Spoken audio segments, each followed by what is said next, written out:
அதுவே படைக்கும் அதுவே உடைக்கும் மனம்தான் ஒரு குழந்தையே. அதுவாய் வளரும் அது போல் இந்த தனிமையே. நாள்தோறும் ஏதோ மாறிடும் கண்ணே விட்டா செடியாய் பூத்திடும். என்னாவும் வாழ்ந்தே பார்த்திடுவோம். தினம் நீ தேடும் வாழ்க்கை இங்கு உன்னை தேடுமே. அது உனக்கான காலம் வந்தால் உன்னை சேருமே. சுடரி சுடரி தனிந்து போகாதே.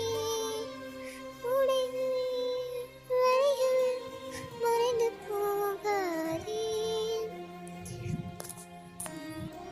உங்களுக்கும் இந்த மாதிரி வேலை இருந்தால் என்னை சப்ஸ்கிரைப் பண்ணி பாருங்கள்.